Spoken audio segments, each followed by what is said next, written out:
Former White House Chief Strategist Steve Bannon rallies behind Alabama Senate hopeful Judge Roy Moore just 1 week ahead of the special election. Here's One America's Trey Yingst with part 2 of that exclusive interview. I'd like to ask you about a specific race in Utah. Are you going to endorse Senator Orrin Hatch in an effort to stop Mitt Romney? Well, it hasn't gotten to that stage yet, but, you know, Senator Hatch, people should remember that Senator Hatch was one of the earliest supporters for President Trump. President Trump thinks very, very highly of Orrin Hatch. And I realize Orrin Hatch is 83, 84 years old. He's talked about retiring, stepping down. I think everybody, even if you don't love this tax bill, believes that Senator Hatch and his staff have done a really terrific job of trying to get this through, this tax cut. You know, I like Senator Hatch a lot. I will also tell you, I don't think Mitt Romney deserves to be in the United States Senate. The comments he made about Roy Moore, about honesty and integrity, are unacceptable. Okay, he said that Roy Moore lacked honor and integrity, right? Roy Moore served in Vietnam, went to West Point, served his country in one of the bloodiest, nastiest wars we had, in a war that Mitt Romney avoided service and hid behind his religion to avoid service. Okay. Do you believe any of the allegations against Roy Moore are true? I do not. No. I'd like to get your take on one other thing. Do you still talk to President Trump?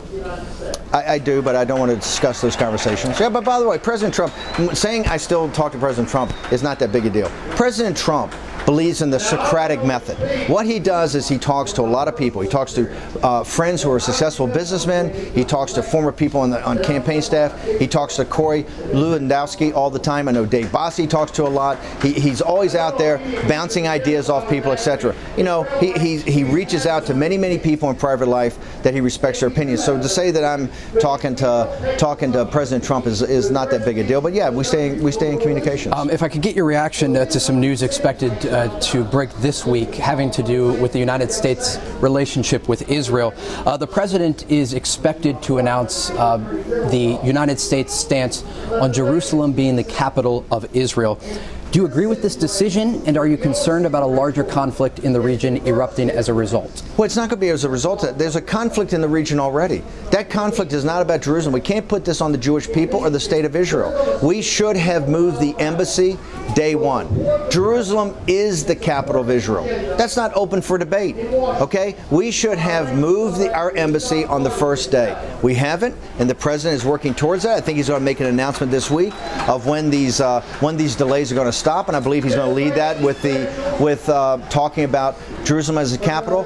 Jerusalem is the capital of Israel. Okay? Now about the broader conflict. The broader conflict has already started. It's Iran. It's Persian expansion. It's Iran trying to basically do what they did in Lebanon with Hezbollah. It's the Lebanization of Iraq that's going on right now. It's Iran in Syria. It's Hezbollah in Lebanon. It is their aggression in Yemen and going after Saudi Arabia. The situation in Qatar, where the president promised to eradicate, the president of the United States said, I'm going to eradicate with our allies radical Islamic terrorism from the face of the earth. In Qatar, that has a reputation of funding Hamas and the Muslim Brotherhood. In Iran is their partner that funds Hezbollah. You're seeing in Qatar right now with the United Arab Emirates and Saudi Arabia taking a stand with Egypt and Jordan and Israel against this ongoing conflict. The conflict, don't buy what the mainstream media says. Don't buy what the opposition party says. It's not moving the capital is going to start a war. There is a war that's already started, okay? And it started by Iranian aggression, and now you see Turkey starting to raise its head.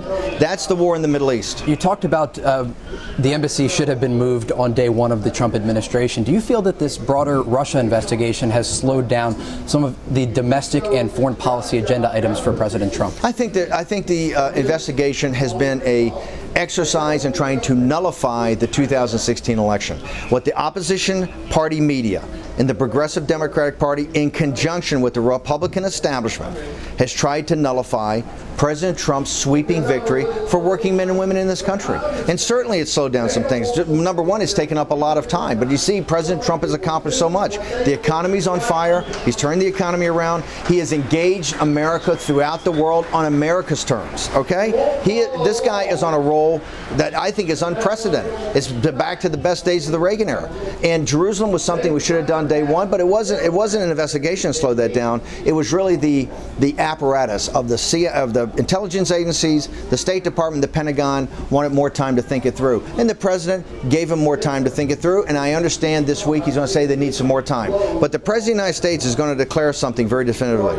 Jerusalem is the capital of Israel, and the United States of America has its embassies in the capital cities of those countries. I'd like to ask you about the president's term from a larger perspective, and having served in his administration, there's many conversations that float around the nation's capital whether or not President Trump will finish out his first term, whether or not he'll run for re-election. Finish out his first term. He's right now. If he continues to stick with the program, which he's doing a great job on, they will pick up a handful of seats in the Senate in 18, hold the House, and will tee him up. And do you believe he'll run for re-election? He will not only run for re-election.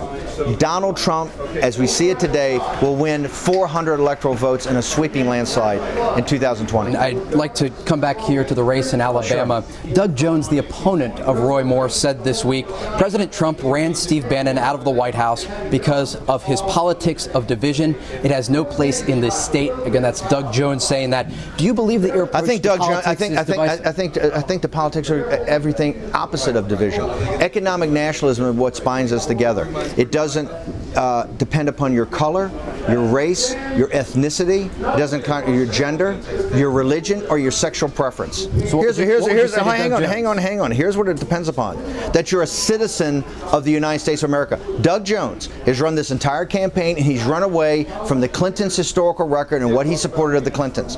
Doug Jones is a globalist. He supports a globalist agenda. He's anti-worker. He's anti-middle class. He's anti-law enforcement, and he's anti the United States military. And Doug Jones has got to answer for his record. The people of Alabama are going to have plenty of time to weigh and measure Doug Jones. It's Doug Jones's and the Clintons' agenda that has divided this country. It is Donald Trump's that has shown with the economic turnaround in the United States, the better engagement in the world on terms that America can live with and thrive with. President Trump is showing how you unite the country, and unite the country in a positive direction.